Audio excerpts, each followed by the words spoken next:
வணக்கம். Big topic with Karthik Mayakumar. உலகம் முழுக்க எல்லாரும் டாக்ஸிக் படத்தை பத்தி தான் பேசிட்டு இருக்காங்களே. அந்த படத்தை பத்தி இந்த அளவுக்கு பேச காரணமே வேற யாரு? அந்த படத்தோட ப்ரொட்டகனிஸ்டா நடிச்சிருக்க நம்ம யஷ் அவர்கள் தான். செம்ம கான்ஃபிடன்ஸ்ல அவருக்கு இந்த படம் மேல. யஷ் அவர்கள் இவ்வளவு பெரிய இடத்துக்கு வந்திருக்காங்களே, சாதாரணமால வரல மக்களே. கர்நாடக மக்கள் இவ்வளவு தூரம் தூக்கி கொண்டாடுறாங்கன்னா அதுக்கு பின்னாடி பல காரணங்கள் இருக்கு. உண்மையிலேயே நல்ல தங்கமான மனுஷன் தான். நான் எதுக்கு இந்த சர்டிபிகேட்டை கொடுக்குறேன்றத இந்த கான்டென்ட் முடிவில் நீங்களே தெளிவாக தெரிஞ்சுப்பீங்க. நிகழ்ச்சிக்குள்ள போகலாம்.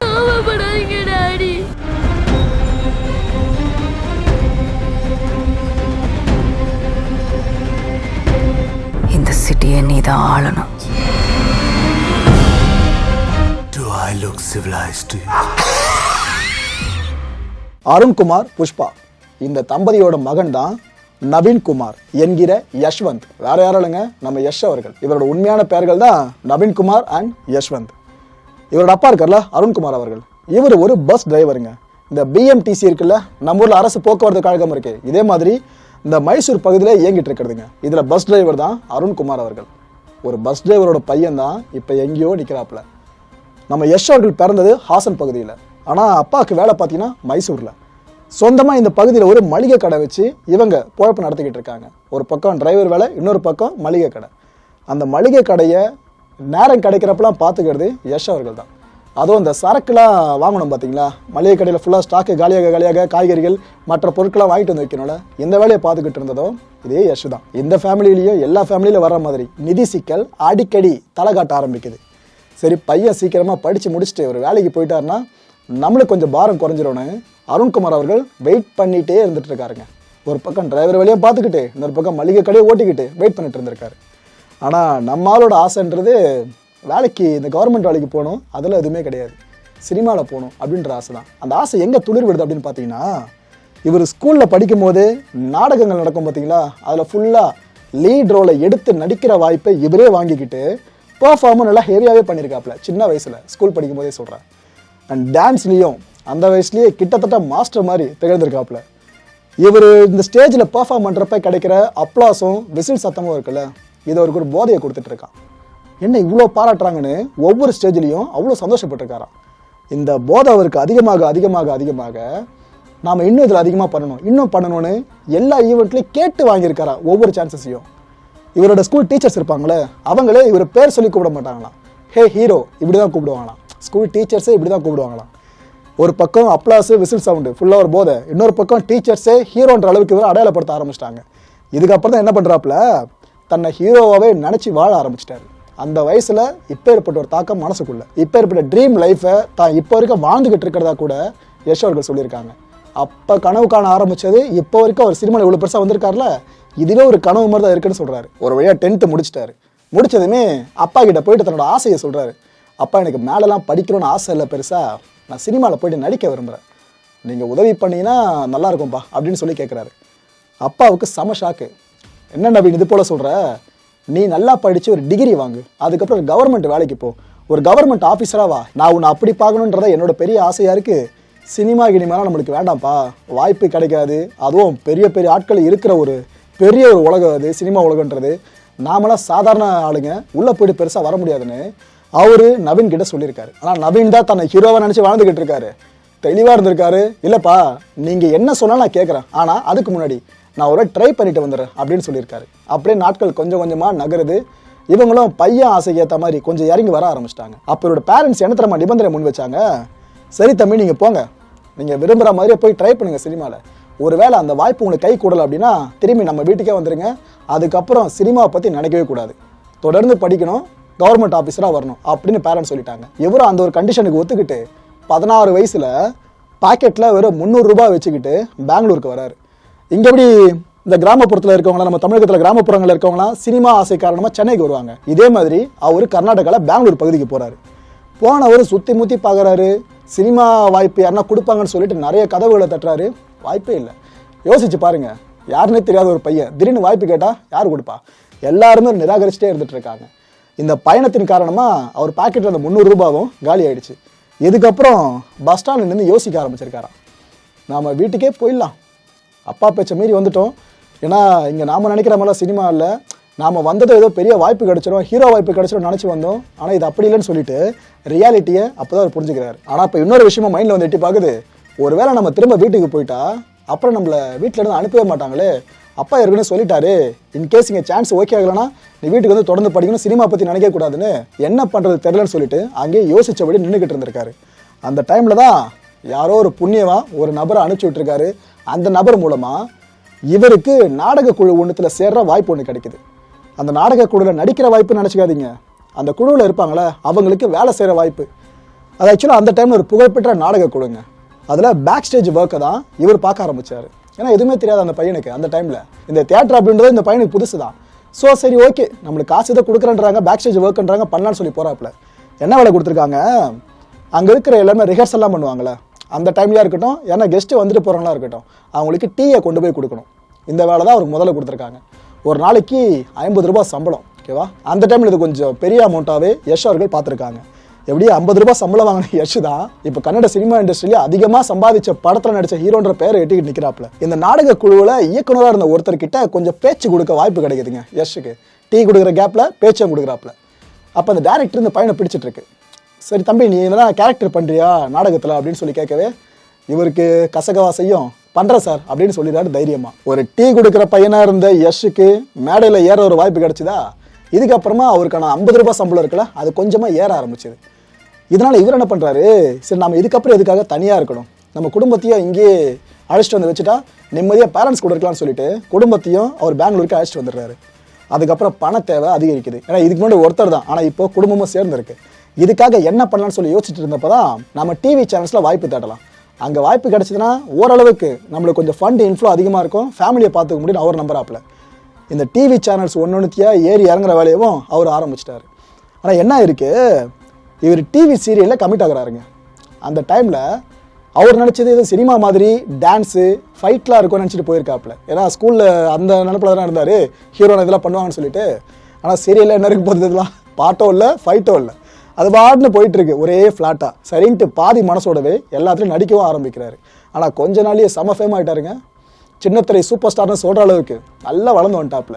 ஒரு நாடகத்தில் நடிச்சிட்டு இருந்தவர் ஓகேவா யஷ், ஆனால் இப்போ எங்கேயோ இருக்கார் பாருங்க. இதே டைமில் தான் இந்த டிவி ஷோஸ் இண்டஸ்ட்ரியில் அறிமுகமானவங்க ராதிகா. அவங்க தான் யஷ் அவர்களோட மனைவி. இவரோட டிவி ஷோஸை சினிமா வட்டாரத்தில் இருக்க ஒரு சிலரும் பார்க்குறாங்க. பார்த்துட்டு பையன் ஃபேஸ் கட்லாம் ஓகே, நல்லா பாடியை ஃபிட்டாக வச்சுருக்காப்புல, சினிமாவுக்கு வரலாமா அப்படின்ட்டு வாய்ப்புகளை கொடுக்க ஆரம்பிக்கிறாங்க. அந்த வாய்ப்பு கொடுக்குறப்ப அந்த முதற்கட்ட பணிகளாக நடக்கும் பார்த்தீங்களா, அதுக்காக இவரை கூப்பிட்டு பேசுறது, ஆடிஷன் வைக்கிறது, இது எல்லாமே பண்ணியிருக்காங்க. ஏதோ பேக்ரவுண்ட் சினிமா பேக்ரவுண்ட் பெருசாக இருக்க குடும்பத்துலேருந்து வந்த பையன் கிடையாது, சாதாரண பேருந்து ஓட்டுநரோட மகன். அவர் இவ்வளோ தூரம் ஸ்ட்ரகிள் பண்ணி தான் ஒரு வழியாக சினிமா சான்ஸே வாங்கிட்டார். வாங்கின பிற்பாடு அவரோட படங்க மோகின மனசுன்னு சொல்லிட்டு, ஹீரோலாம் கிடையாது, சப்போர்ட்டிங் ரோல் ஓகேவா, அந்த படத்தில் நடிக்கிறாரு. இந்த ஃபர்ஸ்ட் படத்துக்காக, இந்த டெபியூ ஃபிலிமுக்காகவே அவருக்கு பெஸ்ட் சப்போர்ட்டிங் ஆக்டருக்கான ஃபில்ம்ஃபேர் அவார்டு கிடைக்குது. ஃபர்ஸ்ட் படத்துலேயே இப்பேற்பட்ட அவார்டு. இன்னொரு இன்ட்ரெஸ்டிங்கான விஷயம் என்ன தெரியுமா, நாம் இப்போ இந்த படம் ப்ரொமோஷன் அப்படின்னா பல வகைகளில் பார்த்துக்கிட்டு இருக்கோம். இப்போ டிஜிட்டல் வளர்ச்சி பெருசாக இருக்குது, யூடியூப் சேனல்ஸில் நிறைய இன்டர்வியூ கொடுத்தாலே போதும் ஆட்டோமேட்டிக்காக படம் ப்ரொமோட் ஆகிடும். இந்த உலகத்தோட பெரிய பெரிய கட்டிடங்களில் இருந்து படத்தை ப்ரொமோட் பண்ணுவாங்க. இதை தாண்டி இன்னும் நிறைய விஷயங்கள் இருக்குது. ஆனால் இவர் தன்னோட படத்தை எடுத்து நம்ம ப்ரொமோட் பண்ணார். இந்த ஆட்டோ இருக்குல்ல, ஆட்டோ இதை எடுத்துகிட்டு கிளம்பிட்டு ஃபுல்லாக இந்த படத்தை பற்றி இவரே மக்கள்கிட்ட கொண்டு போய் சேர்க்கறதுன்னு அப்படி பண்ண ஒரு ஆரம்ப கட்டத்தில் யஷ் அவர்கள் நாடக குழுவில் இருந்து அதுக்கப்புறம் டிவி ஷோஸ்க்கு வந்து அதுக்கு பிறகு சினிமாலே கால் தடம் பதிச்சிட்டாரு. கரெக்டாக இவர் டிவி இண்டஸ்ட்ரிக்கு வந்தார்ல, அதே நேரத்தில் தான் ராதிகா உள்ளே வந்திருந்தாங்கன்னு சொன்னல, இதே ராதிகா தான் இவர் சினிமாவுக்கு போன அதே காலகட்டத்தில் அவங்களும் சினிமா என்ட்ரி கொடுத்துருந்தாங்க. அண்ட் அந்த மோகின மனசு படம் இருக்குது, அதில் நடித்த நடிகைகளில் இவங்களும் ஒருத்தவங்க, யார் ராதிகா அவர்களும். இவங்க 2 பேரும் ஆரம்பத்திலேருந்து நல்ல நண்பர்களாக இருந்திருக்காங்க. ஏன்னா ஒரே டைமில் வளர்ந்து வந்துக்கிட்டு இருக்காங்க, நல்ல நண்பர்களாக இருந்திருக்காங்க. அதுக்கப்புறம் தான் 5 வருஷம் டேட் பண்ணியிருக்காங்க, ஒரு கட்டத்தில் திருமணம் பண்ணியிருக்காங்க, அவங்களுக்கு அழகான குழந்தைங்களும் இருக்குது. இதுக்கப்புறம் யஷோட வளர்ச்சி அப்படின்றது நான் உங்களுக்கு சொல்லி தான் தெரியணும்னு கிடையாது. எங்கே பார்த்தாலும் ராக்கி பாய்னு சொல்கிற அளவுக்கு ஒரு பெரிய அடையாளமே கிடைச்சது அவருக்கு. அப்பேற்பட்ட அடையாளம் அவருக்கு கிடைக்க காரணமாக இருந்த படம் KGF. அந்த டைமில் பல பேர் அந்த படத்தை பார்த்து யார்ப்பா அது, யாரோ ஒரு பையனை சுற்றி காமிச்சிக்கிட்டு இருக்காங்க, ஏதோ கையில் எதோ பிடிச்சிட்டு போயிட்டு இருக்காப்புல, ஃபுல்லாக வறண்ட காடாக இருக்குது, என்ன கதனே புரியலையேன்னு விமர்சனங்களை அடுக்க ஆரம்பித்தாங்க. கன்னட சினிமா இண்டஸ்ட்ரியில் ஒரு ஹைப் இருந்துச்சு. ஆனால் இங்கே அதை தாண்டி மற்ற சவுத்தில் இருக்க ஸ்டேட்ஸில் பார்த்தீங்கன்னா பெருசாக ஹைப் இல்லை, நார்த்தில் சுத்தமாக கிடையாது. அப்பேற்பட்ட அந்த படம் தான் கன்னட சினிமா இண்டஸ்ட்ரியாவே உலகம் முழுக்க ப்ரூவ் பண்ணுற மாதிரி மாற்றி காமிச்சது. எங்கள் இண்டஸ்ட்ரி மூலமாக இவ்வளோ பெரிய உலகத்தரமாக இந்த படம் எடுக்க முடியும்னு அவங்க ப்ரூவ் பண்ணியிருந்தாங்க. ஏன்னா அந்த படத்தோட மியூசிக் டைரக்டர் நம்ம ரவி பஸ்ரூ இருக்காரு, இரும்படிக்கிற வேலை செஞ்சுட்டு இருந்தவர், அவரை மியூசிக் டைரக்டராக கொண்டு வராங்க. அந்த மனுஷன் என்னடானா மியூசிக்கை அப்படி பின்னி பெடலை எடுத்து வைக்கவே உலகம் ஃபுல்லாக யார் இப்போ அந்த படத்தோட மியூசிக் டைரக்டர் கேட்குற அளவு போச்சு. அந்த படத்தோட இயக்குனர் பிரசாந்த் இருக்காரு, அவரை பற்றி சும்மா சொல்லக்கூடாதுங்க, டெடிகேட்டிவ் பர்சன். ஒரு ஷாட்டு அது வேணும்னா அது வேணும், அங்கே ஒரு சின்ன மிஸ் மேட்ச் இருந்தாலும் ஒத்துக்க மாட்டார். திருப்பி வா டேக் எடுக்க வச்சுட்டே இருப்பாப்புல. அந்தளவுக்கு பர்ஃபெக்ஷனாக அவர் பண்ணதுனால தான் படம் அந்தளவுக்கு பேச ஆரம்பிச்சது. இப்படி தான் மேலே நம்பிக்கை இருக்க நிறைய பேர் அந்த படக்குழுவில் இருந்ததுனால தான் படம் மேசிவான ஹிட் அடிச்சது. 2018 வருஷம் இந்த கேஜிஎஃப் படத்தோட முதல் பாகம் வெளியாச்சு. அதே நேரத்தில் இன்னொரு படமும் வெளியாச்சு. ஆனால் அந்த படத்தை இந்திய ரசிகர்கள் எல்லாருமே எதிர்பார்த்தாங்க. ஏன்னா ஷாருக் கான் அவர்கள் நடிப்பில் உருவான படம் ஜீரோன்னு சொல்லிட்டு. ஸோ 2018 இந்த 2 படமும் ஒரே நேரத்தில் ரிலீஸ் ஆகவே பல பேருமே என்ன விமர்சனமாக முன் வச்சாங்க இந்திய அளவில். ஷாருக் கான் படத்துக்கு போட்டியா இந்த கேஜிஎஃப் ஒன்றா? யாருப்பா அந்த பையன், இதெல்லாம் வேலைக்கு ஆவார். ஷாருக் கான் எங்கேயோ இருக்காரு, அவர் மேலே எக்ஸ்பெக்டேஷன் எந்த அளவாக இருக்குது, ட்ரெய்லரு இந்த ஜீரோ படத்துக்கு வேறு லெவலில் இருக்குது, ஜீரோ வேறு லெவலில் கலெக்ஷன் அடிக்கணும்னு எல்லாம் எதிர்பார்த்தாங்க. கேஜிஎஃப்பை மட்டம் தட்டிக்கிட்டே இருந்தாங்க. ஆனால் ரியாலிட்டி என்ன நடந்துச்சு? கேஜிஎஃப் பே ஹிட்டு, ஜீரோ டைட்டில் மாதிரியே முடிஞ்சிருச்சு. இந்த வெற்றிக்கு பிறகு யஷ் அவர்கள் என்ன சொன்னார்னா, நான் சத்தியமாக நினச்சே பார்க்கலங்க கேஜிஎஃப் படம் இப்போ ஏற்பட்ட பே ஹிட்டை அடிக்கணும். இந்த ஃப்ரேஸை சொன்னவர் நம்ம யஷ் அவர்கள். மற்ற ஹீரோவாக இருந்தால் என்னென்ன பேசியிருப்பாங்க, இதுக்கப்புறம் சினிமாவை என் கையில் அது இதுன்னு ஆடி இருப்பாங்க. மனுஷன் எதுவுமே இல்லை, பொலைட்டாக இதை சொன்னாப்புல. இதை தாண்டி ஒரு விஷயம் பண்ணார், அதுதான் எங்கள் ஹைலைட்டு. நம்ம யஷை பொறுத்த வரைக்கும் ஷாருக் கான் அவர்களோட தீவிரமான வெறிய, அந்த அளவுக்கு தீவிரமான பக்தி அவருக்கு, ரசிகர்னு சொல்றதை காட்டிலும் அவ்வளோ வெறி பிடிச்சவர் அவரோட பெர்ஃபார்மன்ஸ் சார்ந்து. அந்த அளவுக்கு தனக்கு பிடிச்ச நடிகரோட படம் எப்படா ரிலீஸ் ஆகும்னு காத்துக்கிட்டு இருந்த யஷ் அவர்கள் இந்த ஜீரோ படம் இருக்கு, இதை போயிட்டு பார்த்தாருங்க. படம் கேஜிஎஃப் முன்னாடி நிற்க முடியல, காலி அந்த ஜீரோ. ஆனாலும் அந்த படத்தை பார்த்து விசில் அடித்து என்ஜாய் பண்ணி ஷாருக் கான் அவர்களுக்கு தான் எவ்வளோ பெரிய ஃபேன் தான் நிரூபித்தார்.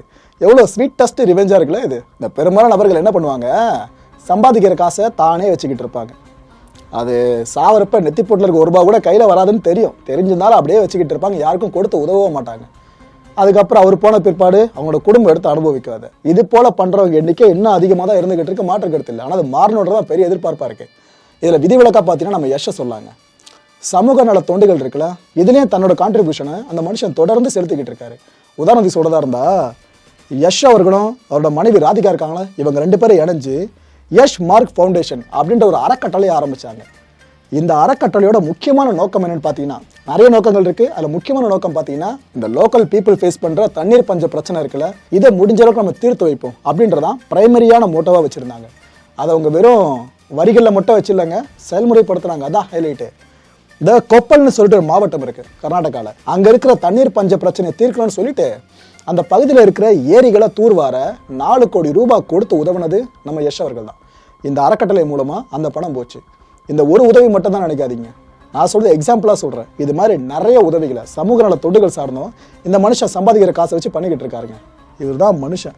இந்த கான்டென்ட் முடிவில் நாம் சிந்திக்க வேண்டிய ஒரே ஒரு விஷயம் தான், அதுவும் யஷ் சொன்ன ஒரு விஷயம்தான். நடிகனா பிறந்த அப்படின்னு நான் நம்பினேன், இப்போ இருக்க நம்பிக்கிட்டு இருக்கேன். எனக்கு பிளான் பி அப்படின்ற ஒன்று கிடையவே கிடையாது. ஆனால் நடிகை அவ்வளோதான், இது மட்டும் தான் மைண்டில் ஃபிக்ஸ் பண்ணி வச்சுருந்தேன். முதல்ல நாம் சர்வை பண்ணுற அளவுக்கு காசை சம்பாதிக்கணும், சம்பாதிச்சுக்கிட்டு இருக்கணும், அட் த சேம் டைம் கனவை நோக்கி ஓடிக்கிட்டு இருக்கணும்னு சொல்கிறாரு. இந்த விஷயத்த பொதுப்படையான ஆடியன்ஸ் எப்படி எடுத்துக்கிறீங்கன்னு தெரியல. ஆனால் இந்த சினிமாவில் சாதிக்கணும்னு சொல்லிட்டு ஆசையில் பல பேரும் துடிச்சிக்கிட்டு இருப்பீங்கள, உங்களுக்கான வாக்கியமாக இதை எடுத்துக்கலாம். ஏன்னா நம்ம பசங்களில் பல பேரும் செய்கிற தப்பு என்ன தெரியுமா, இருக்கிற வேலையை மொத்தமாக விட்டுட்டு சாப்பாட்டுக்கே கஷ்டப்பட்டு பார்ட் டைம் வேலை கூட இல்லாமல் முழுக்க சினிமாலேயே நான் சாதிக்க போகிறேன்னு சொல்லிட்டு பயணிக்க ஆரம்பிப்பாங்க. ஆனால் வாய்ப்பு கிடைக்காது, திரும்பவும் அந்த முன்னிருந்த வேலைக்கே போவாங்க. கடைசியில் அதுவே அவங்க லைஃபாக மாறிடும்.